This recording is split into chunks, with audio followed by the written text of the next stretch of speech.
nasyong Pilipino, matapat ng pamamaraan, maunlad na kinabukasan.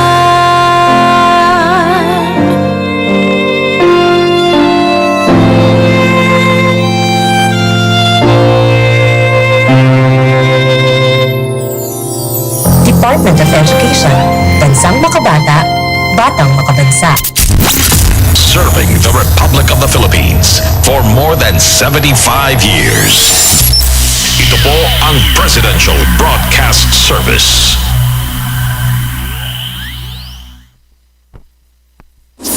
Pakinggan, panoorin, agaran in real time, o balikan sa pag-scroll up and down. Mga balitang dapat malaman, impormasyong tunay at napakikinabangan. Saan ka man, sa buong kapuluan, bangon sa bagong sigla. Kababayan, kasama ang social media. Powered broadcaster ng bagong mamamayan. Tapat sa pag-uulat. Ito po ang Presidential Broadcast Service sa Metro Cebu. Radyo Pilipinas, 576 AM. Oras mahigala diri sa DYMR Radyo Pilipinas sa Cebu, alas 3:08 na sa kahaponon. Ngayong hapon ka natong tanan and welcome diri sa tuang tulumanon ang programa nga Hisgutanan sa Kahanginan. Kauban ninyo ang temporary nga host karong hapon kini si Ate Carmel, makig-uban kaninyo kutob ta alas 3:55 sa kahaponon diri lamang sa inyong istasyon ng DYMR Radyo Pilipinas Cebu 576 kHz sa dial sa inyong mga radyo sa AM band. At ang pagtimbaya sa tanan nga mawat itong CBS sa Kabisayan ug Mindanao, lakip na ang mga naka-tune in karon sa ato usab nga live stream pinagi sa atong YouTube channel o sa atong Facebook page ang Radyo Pilipinas Cebu. Kamusta man ang inyong kahaponon, among panghinaot nga namo kanunay sa kapiskay sa panglawas mga higalan, of course, no? Nanapod mo sa maayong nga kahimtang ning adlaw usab mahigala nga Martes, pizza 19 na sa bulan sa Disyembre tuig 2023. Bani ko kaninyo karong hapuna mahigala kay unang ihatod nato mahigala ang pagtubag no ni Presidente Ferdinand R. Marcos Jr. sa mga pangutana sa mga sakop sa media human sa nahitabo niya nga nagmalampuson mga higala no nga participation sa commemorative summit alang usab sa 50th year mga higala sa Association of Southeast Asian Nations kun ASEAN Japan Friendship and Cooperation and related events dito sa nasod sa Japan, no, specifically sa Tokyo mga higala. Ni tapos kini mga higala December 18, 2023 but nagpahigayon sila og press briefing kaganihang alas 6 sa buntag mga higala dito sa Japan. I don't know what time sila dito mga higala no, but atong ipapaminaw mga higala ang una na niini mahigala ang kuan mahigala no kini nga pagtubag sa mga pangutana ni Presidente Ferdinand R. Marcos Jr. sa mga sakop sa media mahigala. Then human ato pong i-air ang niya usab no nga kuan mahigala kini nga mensahe mahigala no sa kini nga pag-conclude mahigala sa pagbisita sa ato ang presidente mahigala dito sa nasod sa Japan mahigala no. So ato alang i-kuan mahigala kinang maragi andam pa siguro ni Sir Ed or og kuan mahigala no kaning mahinungdanon nga atong masayran gikan sa presidente og kamusta man pud no ang iyang nahitabong lakaw mahigala sa iyang pagbisita mga higala didto sa nasod sa Japan mga higala no. O kamusta pod ang mga agreements unsa po ilahang mga na-craft nga agreements mahigala pila ang ilaha usab nga kuan mahigala total of investment pledges nga nakuha sa iyaha usab nga kini nga international nga travel mga higala and of course unsa pod ang mga kuan mahigala no nakabot nga mga kasabutan sa atwa usab mga higala nga presidente mahigala na sa iyang pagbisita didto mga higala. So mo na siya mga higala ang ato usab no nga giandudula tay gisend no nga link dito sa DYMR nga account Sir Sir Del, no? Na din ha ang maong press briefing. Doon na tayo link nga gisend ni Ini. Anya, kuan mahigala, no? Gawas pod ni ana mahigala. Doon na pod to'y kuan mahigala. Kining mensahe, no? Nga message mahigala. Video message si Presidente Ferdinand R. Marcos Jr. after na mahigala sa atong pagpaminaw sa kining atoang press briefing mahigala kay doon naman siya gipahigayon nga press briefing mga higala, no, kag nihang sayo sa buntag mga higala. But ato lang giuna mga higala og air, no, katong mga sa government online ang uban pa nga mga updates. But this time atong paminawon karon ang ato usab og hisgutan ang mga investments, no, investment pledges mga higala. And matud pa mahigala, no, 14 billion pesos ang investment pledges nga nakuha gikan sa nasod sa Japan sa ato usab nga presidente, no, sa iyahang pagbisita didto mahigala. Atong sayran unya ang detalye ni maong press briefing gikan sa ato ang presidente. Okay na ta, sir? Okay, mga higala, atong paminawon ang maong briefing straight gikan usab sa Japan mahigala kaganihan ni buntag. Relationship, and many subjects were spoken about, but it is very clear that Japan has a clear plan to be more involved in terms of the development of the economy of ASEAN, of the Indo-Pacific region, and certainly for the Philippines. And I have to say that our relationship with Japan has grown from strength to strength, whereas before, generally speaking, our discussions were centered around trade and ODA and JICA and JBIC and ADB. Now we have entered into other, but mostly for infrastructure. Now we have entered into agreements that concern other areas. One of them, of course, is security, as Japan has the same concerns in China, in the China Sea. We are in South China Sea. Sila naman nasa North China Sea, and so we have some very similar issues, and the assistance that they are providing us, the partnership that they are providing us, will have a synergy to increase our capabilities in terms of defending the peace in the China Sea. So that has taken a very large part, that has now begun to occupy a very large part of the discussions between Japan and the Philippines.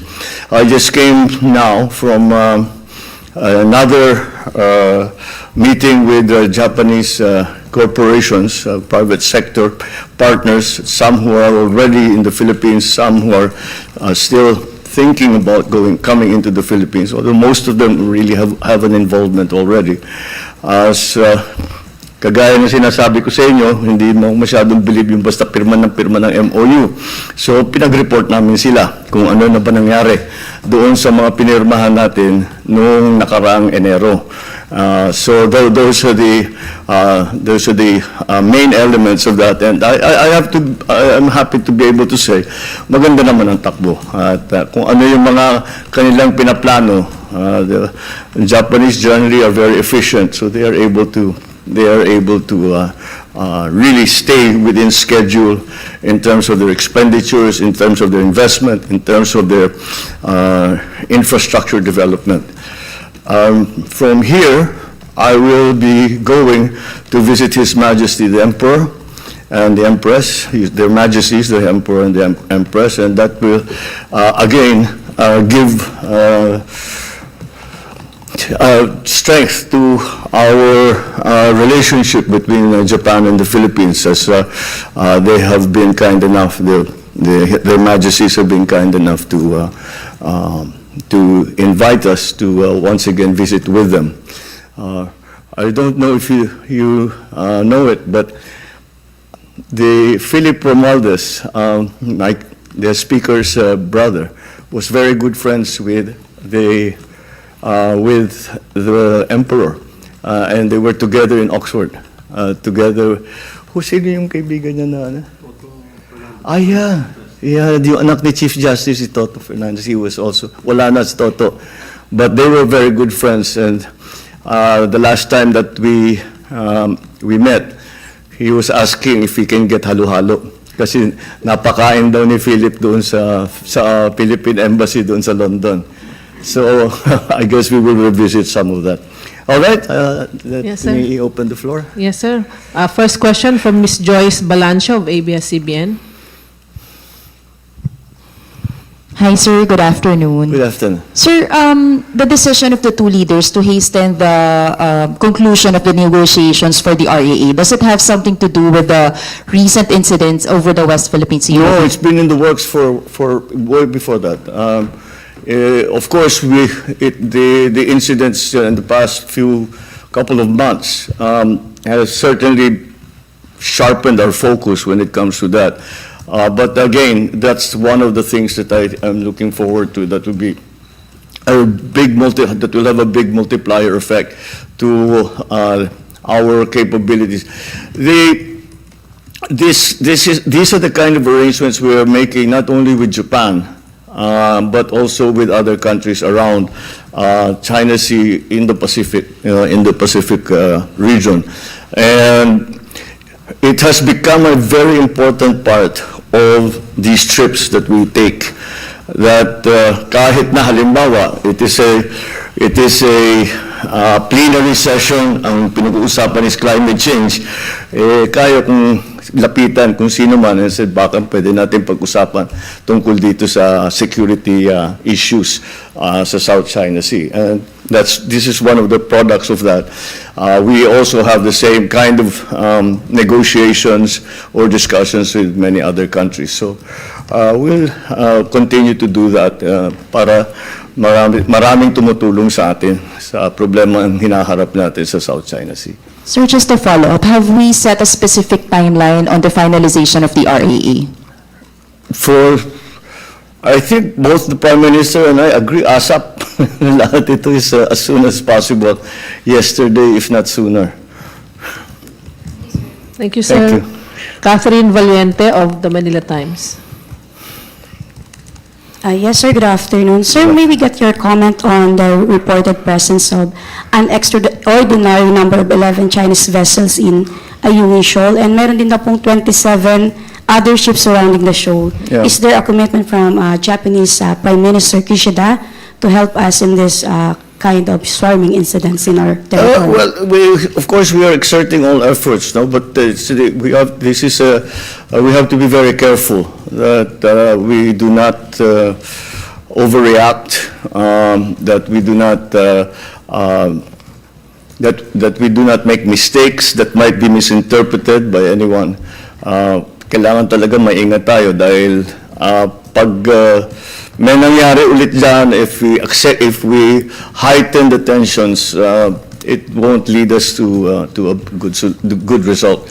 So we are being very circumspect in the actions that we will take. Thank you, sir. Alan Francisco, PTV4. Hi, sir. Good afternoon. Hi, good afternoon. Yeah. With the investments that we received from Japanese companies, how would you describe your visit here in Japan, sir, and how many business deals that we got?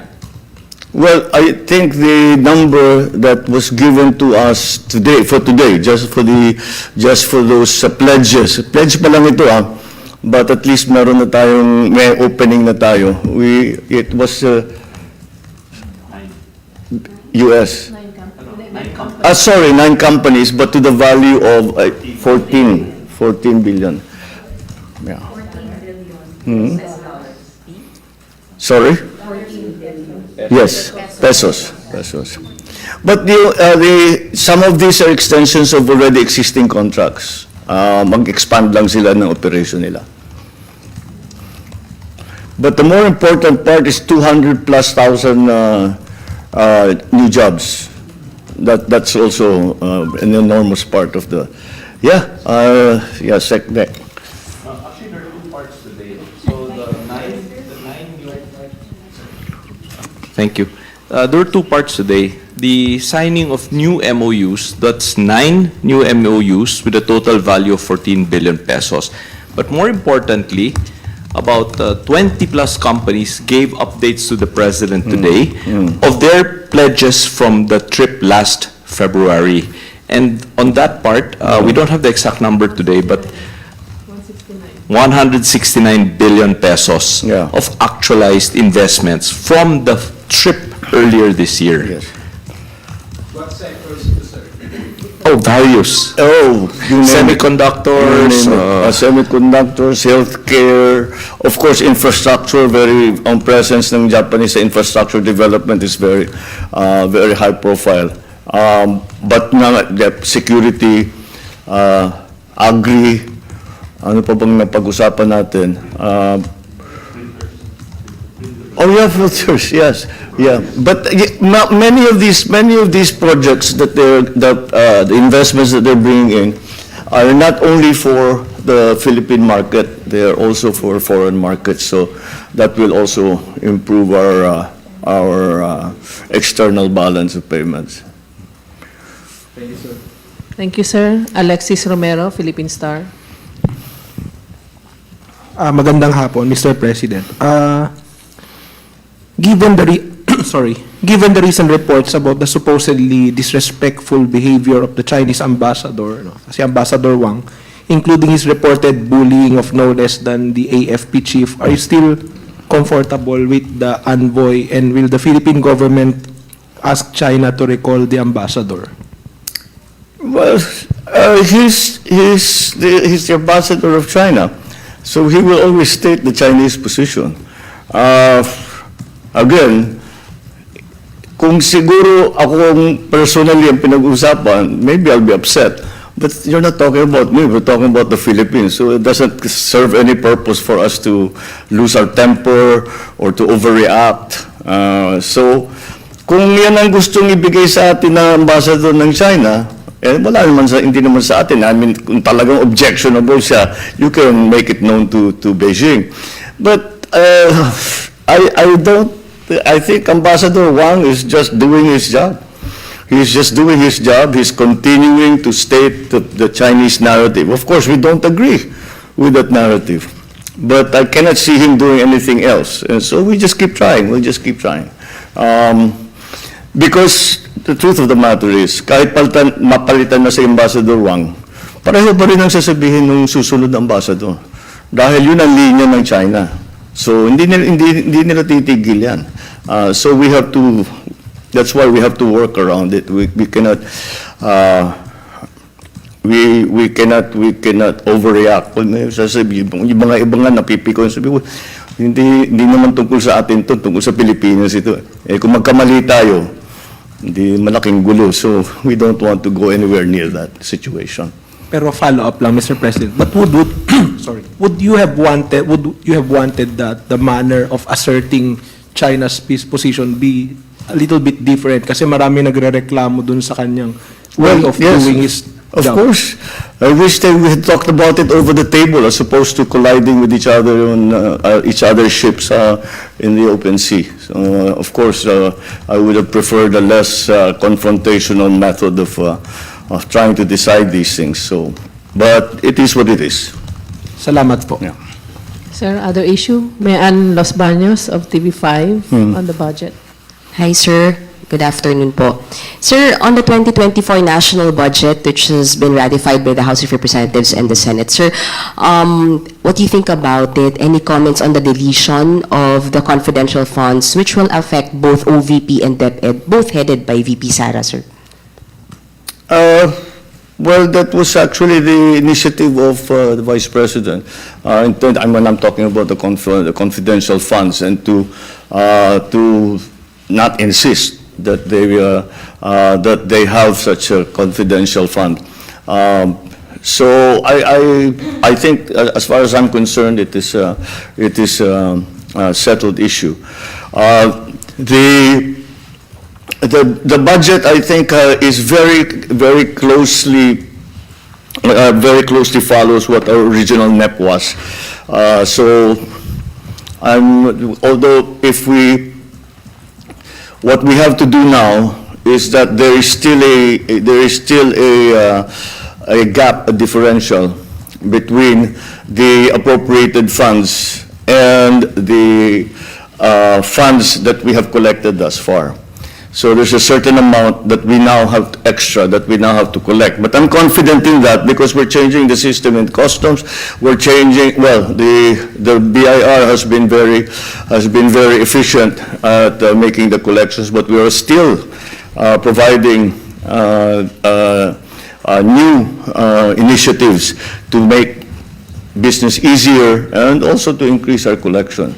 In fact, during the signing of the LOI, nandun si Commissioner John Lumagi, and while they were signing the LOI, sabi niya, kinakalkula ko na yung koleksyon ko. So, sabi ko, maaabot pa ba yung kulang natin? Sabi niya, siguro naman. So, I'm fairly comfortable with the way the budget has turned out. We just have to do a little work over the year to make sure that we cover the differential between the actual the appropriated funds and the unappropriated funds that have been appropriated by Congress, by the House and the Senate.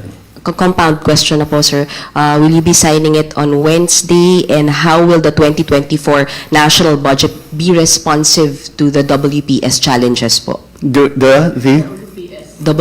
will it be responsive to the West Philippine Sea challenges? Well, again, it's difficult for me to talk about operational capabilities and things like that. But we will improve that. We will improve our operational capabilities in every way that we can. But that's not the only side to that story. Even if we go up to the desired level of spending on defense, up to 2% of GDP, we will still be very not comparative in terms of actual military force to the Chinese. I think that's obvious to everyone. So that's not the only side to the problem. We have to, again, as I mentioned before, continue to ally ourselves with as many countries around the world, especially in Asia, but in the Pacific area, but around the world. And the key to being able to speak with a unified voice is essential, and that will only come with strong coalitions between different countries, amongst different countries. Masasign po sa Wednesday. Huh? Masasign na po ang budget sa Wednesday, sir. Will you Yes, be I think signing? we're scheduled for Wednesday. Yeah. Thank you, sir. Thank you, sir. Last question, Bethina Yunite of Manila Bulletin. Good afternoon, sir. Good afternoon. Sir, how would you assess your performance this year, sir, and what are your goals and outlook for 2024? Thank you po. Well, I think this year, 2023 was really the year of structural changes. So those structural changes were necessary because we have to remodel or readjust rather for example, our fiscal policy, even our monetary policy, our spending policy, so that we are slowly moving, or not so slowly, so we're moving away from the COVID economy. So that's really what we studied the government, we studied the economy, and started to come to a few answers. Some of it is structural that we have had to do. But now, those structural changes should start to well, they already have, but they will even have a greater effect in 2024 than they did in 2023. They are just some of the changes that we did to the fiscal tax structure, some of the changes that we did to the ease of doing business. All of these things are just beginning to work now, because it's only now that we have changed the structure of the different agencies, and equally importantly, that we are beginning to find the best people for each of those positions. Sir, your outlook po or goals po for 2024, sir? How? Your goals or outlook po for 2024? Mahabang listahan yan. Well, it doesn't really change that we have that we will continue to modernize. Medyo obsolete na yung ibang structures natin sa gobyerno. That we continue to modernize, we continue to be responsive to the new economy, that we position ourselves properly. We're moving, but we're moving in the right direction. But if you ask me, I always feel it's too slow. So we will just keep pushing para matapos lahat ito so that we can start to feel the effects of those changes that we made.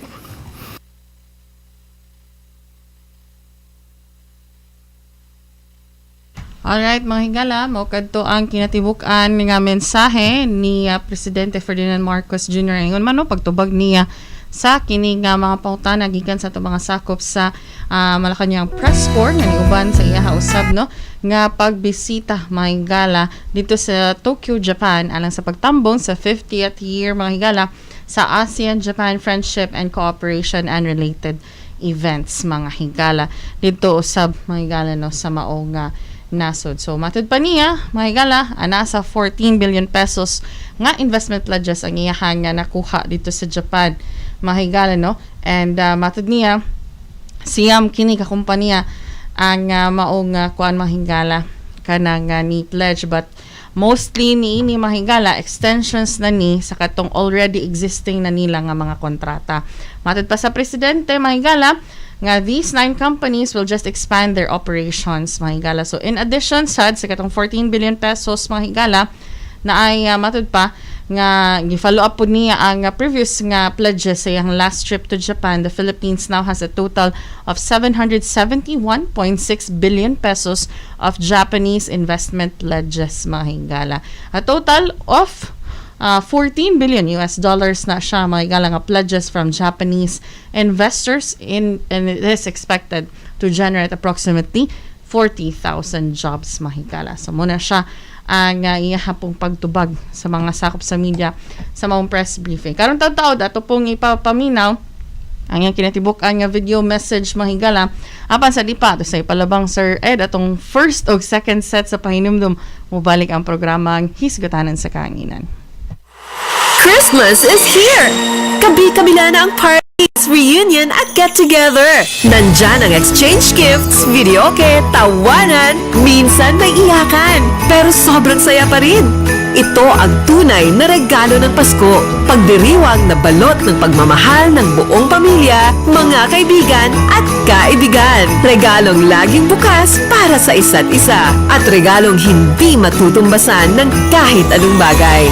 Kaya naman, wish namin para sa inyo ngayong Kapaskuhan, mas tumibay pa ang samahan ninyo ng inyong mga mahal sa buhay sa papasok ng bagong taon hanggang sa mga susunod pa. Dahil pag lahat ay sama-sama at nagtutulungan, lahat ng pagsubok ay kayang lagpasan. Maligayang Pasko at mapagpalang bagong taon. Pagbati mula sa Presidential Broadcast Service at Radyo Pilipinas. Ilang araw na lang, Pasko na! Ang bilis ng araw, hindi ba? Siguro ay nagsisimula na kayong mamili ng mga panregalo. Kaya narito ang ilang simple shopping tips para sa inyo. Iset ang budget para maiwasan ang overspending. Ilista ang mga re-regaluhan at mga planong bilhin para walang makalimutan. Mamili ng mas maaga para hindi makasabay sa dagsa ng iba pang holiday shoppers at hindi abutan ng mahabang pila sa mga cashier. Kung bibili online, siguraduhing legit ang seller at gawin ang lahat ng pag-i-inquire para hindi mabiktima ng scam. Kung online shopping platforms naman ang inyong option, ugaliing magbasa ng mga reviews para masigurong correct items ang dadating sa inyo. Piliin na rin bumili sa seller na may mataas na rating mula sa mga buyers. Maghanap ng items on sale, naka-buy one take one o naka-bundle para makatipid naman kahit paano. Maging wais na shopper. At tandaan, it's the thought that counts. Your presence is still the best present this holiday season. Isang mensahe mula sa Presidential Broadcast Service at Radyo Pilipinas. Halama, nihilak lagi na si Manoy ay. Dili ba mga lalaki, dili ang ngayang mahilak kay iso sila?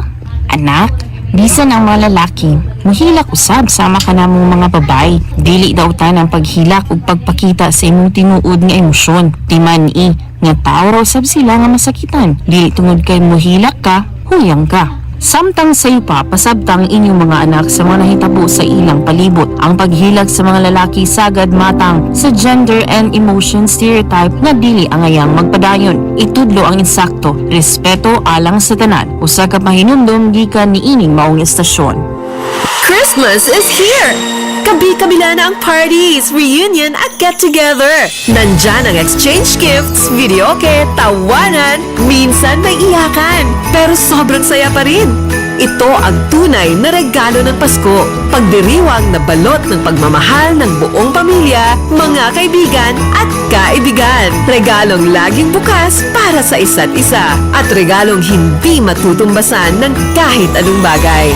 Kaya naman, wish namin para sa inyo ngayong Kapaskuhan, mas tumibay pa ang samahan ninyo ng inyong mga mahal sa buhay sa papasok na bagong taon hanggang sa mga susunod pa. Dahil pag lahat ay sama-sama at nagtutulungan, lahat ng pagsubok ay kayang lagpasan. Maligayang Pasko at mapagpalang bagong taon. Pagbati mula sa Presidential Broadcast Service at Radyo Pilipinas. Uy, nabiktima ka na ba ng fake news sa panahon ng digital media? Learn how to spot fake news. Check the source. Kung di legit, dapat magduda. Check the purpose. Informative or troll post at clickbait lang. Check the ownership. Mapagkakatiwalaan ba ang pinagkukuhanan nito? Check the time and date. Baka naman outdated na yung news na yan, ha? SPOT. Together, let's spot fake news.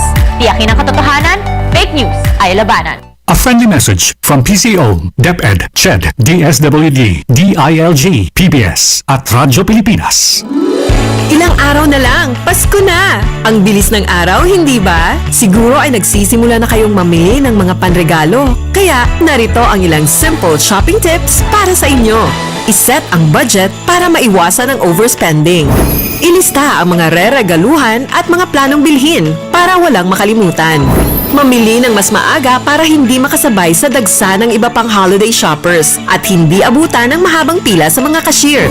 Kung bibili online, siguraduhing legit ang seller at gawin ang lahat ng pag-i-inquire para hindi mabiktima ng scam. Kung online shopping platforms naman ang inyong option, ugaliing magbasa ng mga reviews para masigurong correct items ang dadating sa inyo. Piliin ring bumili sa seller na may mataas na rating mula sa mga buyers. Maghanap ng items on sale, naka-buy one take one o naka-bundle para makatipid naman kahit paano. Maging wais na shopper. At tandaan, it's the thought that counts. Your presence is still the best present this holiday season. Isang mensahe mula sa Presidential Broadcast Service at Radyo Pilipinas. Dengue na mula sa kagat ng lamok ay ating maiiwasan kung 4S ay ating sasagawa at pakikinggan. Search and destroy. I-destroy natin yung mga maaring pamahayan ng lamok sa pamamagitan ng pagtaod sa mga kagamitang maaring pag-ipunan ng tubig at pag-intlugan ng lamok. Self-protection. Ito ay sa pamamagitan ng pagsuot ng damit na may mahabang manggas o pantalon o maaring paggamit po ng insect repellent. Seek early consultation. Unang simptomas pa lang katulad ng pananakit ng tiyan, tuloy-tuloy na pagsusuka, pagdurugo ng gilagid o ilong, pagkapagod o pagkabalisa, dapat po kumonsulta na tayo sa pinakamalapit na health center at doktor. Support fogging and spraying. Sa mga lugar lamang na may pagtaas ng kaso ng dengue. Tayo ang simula. Ugaliing maging malinis sa katawan at malinis sa kapaligiran. Siguradong hindi lamang dengue fever ang maiiwasan. Isang paalala mula sa Radyo Pilipinas. Balik din may gala sa itong pagpanag-uban sa programang Hiskutanan sa Kahanginan. Itong oras na 3:40 sa kahaponon. This time, mga higala, ito nang paminawon ang kinatibukan nga video message ni Presidente Ferdinand Marcos Jr. sa iya usab nga pagtapos sa iyahang pagbisita dito sa nasod sa Japan, mga higala. Atong paminawon ug tan-awon, mga higala, pinagi sa itong Facebook Live, mga higala, ug YouTube channel ang maong mensahe ni Presidente Ferdinand R. Marcos Jr. Good evening, ladies and gentlemen, fellow workers in government, and our friends of the press. I am about to leave from Tokyo, Japan, where I attended the commemorative summit for the 50th anniversary of ASEAN-Japan relations and met with ASEAN leaders and Prime Minister Kishida Fumio. Throughout the summit and other related events, we discussed the future of ASEAN-Japan relations and emphasized the need for ASEAN to have an active role in maintaining peace, security, and stability in the region. We also advocated a rules-based Indo-Pacific region that is free and open, guided by the shared fundamental principles as enshrined in the UN Charter and the Treaty of Amity and Cooperation in Southeast Asia. We highlighted the need to promote respect for sovereignty and territorial integrity, settlement of differences or disputes by peaceful means, and renunciation of the threat or use of force. I called attention to the worsening plight of the people of Myanmar and urged the proactive engagement of all stakeholders so as to alleviate the situation through the 5-point consensus, the United Nations mechanisms, as well as the AHA Center. The summit highlighted Japan's commitment to promoting friendship and camaraderie amongst the peoples of ASEAN and Japan through various initiatives, including the Japan East Asia Network of Exchange for Students and Youth, or Genesis program. This has been supported by the Philippines since 2007. Japan's people-to-people programs create not only long-term relationships, but also build trust, which is the basis of ASEAN-Japan cooperation across all sectors. We also discussed how Japan's role in ASEAN and individual states' economies have progressed over the past 5 decades, particularly in our shared commitment towards peace and security, trade and investment, food security, climate action, energy security, supply chain resilience, infrastructure development, and connectivity. As permanent country coordinator for ASEAN-Japan economic relations, I assured ASEAN and Japan that the Philippines will continue to shepherd ASEAN initiatives and projects, not only to co-create a region of economic prosperity, but also an inclusive society that is ready for the future. I also delivered the keynote speech during the Creative and Sustainable Economy Through Innovation event organized by our DTI, and this showcased collaborative projects of Filipino fashion designers and Japanese textile manufacturers. In the area of investment, I am pleased to update you on the progress of business commitments signed by our valued Japanese partners during my last visit to Japan in February. Japanese investors directly reported over 169.7 billion pesos of capital funneled into the Philippine economy. From these commitments, more than 9,700 new jobs have been generated to date. 9 new letters of intent and MOUs were signed during this visit, valued at 14.5 billion pesos in investments and over 15,750 additional jobs for our workers. I'm also pleased to update that the letters of intent and MOU signed in February 2023, together with those signed during this visit, total now 771.6 billion pesos, or approximately $14 billion in pledges from Japanese investors.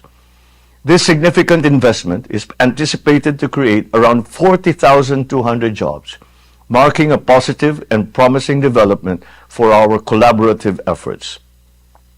We also concluded 2 memoranda of cooperation, one between the DNR and the Ministry of the Environment of Japan in the field of environmental protection, and the other between the Coast Guards of the Philippines and of Japan. The conclusion of this MOC between Coast Guards strengthens an already excellent relationship. On this last day, I attended the Asia Zero Emissions Community, or AZEC, leaders meeting, where I apprised AZEC partner countries of the current Philippine initiatives towards promoting clean energy transition. I highlighted our experience in promoting clean energy projects such as the first wind farms in Southeast Asia in 2003 during my term as governor of Ilocos Norte, and I invited AZEC partners, including Japan, to invest in the Philippine renewable energy industry to achieve not only the intention of the AZEC, but also the overall goal of the Paris Agreement. My administration will see to it that our constructive engagements with ASEAN, our external partners, our stakeholders, will continue to best serve our national interests, in as much as we promote the regional interest of peace and prosperity for the well-being of our people. Without a doubt, this summit reaffirmed the robust and enduring character of ASEAN-Japan relations. Maraming salamat po. Mao kadto mga higala ang kinatibuk-an no nga video statement ni Presidente Ferdinand R. Marcos Jr. sa iyaha usab nga pag-conclude na sa iyahang pagbisita dito sa Japan. And matud pa niya no, they discussed mga higala how Japan's role in ASEAN and individual states' economies have progressed over the past 5 decades mga higala. And matud niya mga higala no, nga iyahang administration ni Presidente Ferdinand Marcos Jr. will see to it that our constructive engagements with ASEAN, our external partners, our stakeholders will continue to best serve our national interests in as much as we promote the regional interest of peace and prosperity for the well-being of our people. Mo kana siya mahigala ang pag-conclude na mahigala sa bisita ni Presidente Ferdinand R. Marcos Jr. dito sa nasod sa Japan. Oras nato alas 3:47 na. Palabang nato Sir Ed itong last set sa pahinumdum. Mubalik ang programang Hisgutanan sa Kahanginan. Huy! Nabiktima ka na ba ng fake news sa panahon ng digital media? Learn how to spot fake news. Check the source. Kung di legit, dapat magduda. Check the purpose. Informative or troll post at clickbait lang. Check the ownership.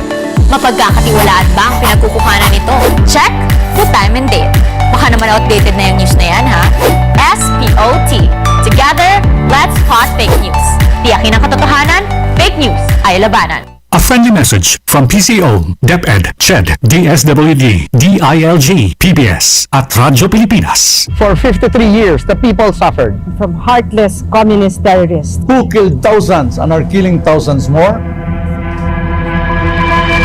They destroyed families, our youth, and their dreams. There should be accountability for human rights abuses and IHL violations. Our people have had enough of this senseless violence. Thousands have already surrendered For genuine peace and development. Together, victory will be ours.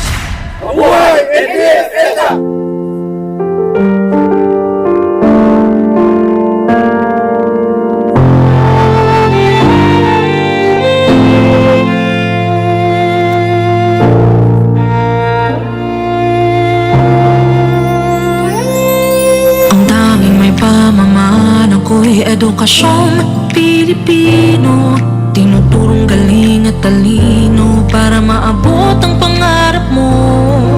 Ang tanging handog ko sa'yo'y edukasyong Pilipino, diskarteng mula sa puso, mamamangha ang mundo.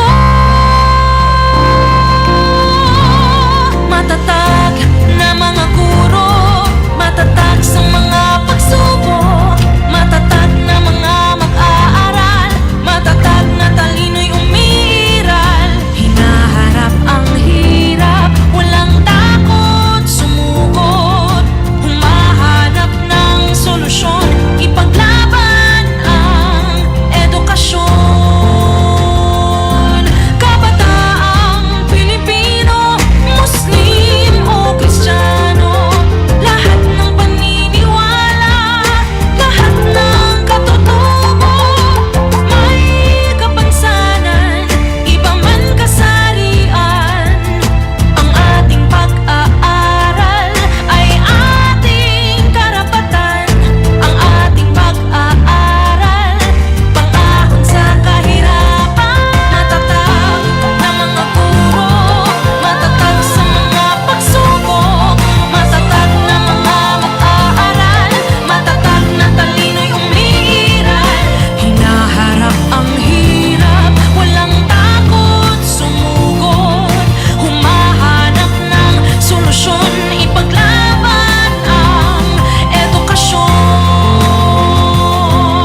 Ang tanging alay ko sa'yo'y edukasyong Pilipino, matapat ng pamamaraan, maunlad na kinabukasan.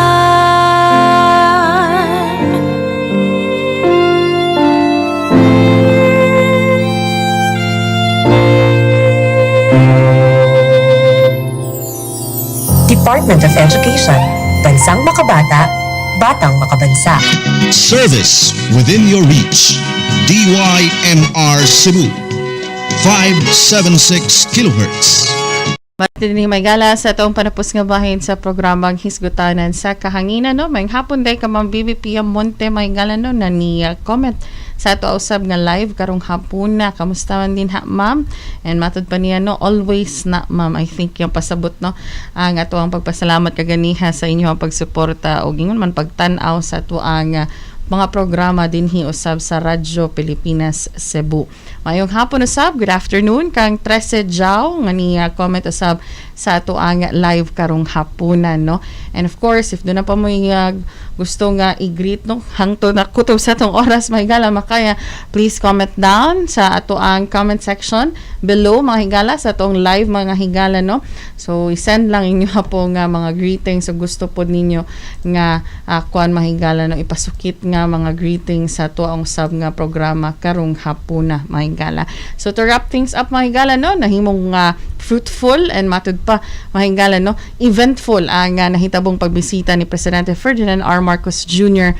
sa nasod sa Japan mga higala, no. So mo kadto atong paghatod sa tanan nga mga lakaw niya mga higala, and of course, no, ang yahang kuan mga higala kanang pag-wrap up, no, paghatag og message mga higala sa iyaha usab nga pagpauli na dinhi sa ato ang nasod nga Pilipinas. And prior to that mga higala kaganihan, no, right after sa katong airing mga higala sa iyahang press kanang briefing mga higala, no, hamubo nga press briefing, matud pa niya bisita usab siya sa kuan mga higala, no, Emperor mga higala og Empress sa nasod sa Japan mga higala. So kana mga higala ang pipila sa mga mahinungdanon nga mga hisgutanan nato karong hapuna mga higala, ilabi na ang pag-wrap up nato usab sa kinatibuk ang lakaw ni Presidente Ferdinand R. Marcos Jr. dito usab sa nasod sa Japan mga higala, no. So 2 minutes to go mga higala, basig doon na pa mahiga na nga ipakuan mga higala, no, ipasukit nga pahibaw din ha or round sa ba kay ato nga basahon samtang kita mga higala, no, naka on air pa kay mosunod na karon taod-taod ang ato usab nga news update mga higala. Pan kun wala na mga higala, no, kanunay pa kaming magpasalamat kaninyo sa inyo ha usab nga pagsunod o pagpaminaw mga higala sa ato ang mga local programs mga higala. Ingon man ato usab nga pagsuporta sa mga programa dinhi sa Radyo Pilipinas Cebu. Manamilitaw kaninyo kina lamang si Ate Carmel. Mayong hapon kanatong tanan. Serving the Republic of the Philippines for more than 75 years. Ito po ang Presidential Broadcast Service. Pakinggan, panoorin, agaran in real time, o balikan sa pag-scroll up and down. Mga balitang dapat malaman, impormasyong tunay at napakikinabangan. Saan ka man, sa buong kapuluan. Bangon sa bagong sigla. Kababayan, kasama ang social media. Powered broadcaster ng bagong mamamayan. Tapat sa pag-uulat. Ito po ang Presidential Broadcast Service sa Metro Cebu. Radyo Pilipinas, 576 AM. Time to celebrate kulturang Pinoy. Tradisyon, musika, sining, literatura at iba pa. Anything and everything fun and Filipino. Ito ang Pinoy Kultura. Flight PR 1043, now boarding. Hey, that's us! Vacation, here we go! Always love flying the first and oldest commercial airline in Asia, our very own flag carrier, Philippine Airlines. Dreaming of love while cruising at high altitudes. Did you know this track was specifically made for Philippine Airlines back in the 70s? Composed by Jose Marichan and arranged by Ryan Cayabyab. Closer to heaven, we're 30,000 feet. brings back good old memories, at the same time, creating new ones with the new generation. Oo, ang ganda pa naman ng kanta. Leave all your worries as we soar over the clouds. I don't know about you, but I always feel a sense of pride every time I see our flag carrier on airports or up flying high in the sky. They'll be shooting stars through time and space. Yan ang Pinoy kultura because our culture is cool. Serving the Republic of the Philippines for more than 75 years. Ito po ang Presidential Broadcast Service. Atong oras mahigala diri sa DYMR Radyo Pilipinas Cebu, alas 3:57 na sa kahaponon. Mula sa pinakamalawak na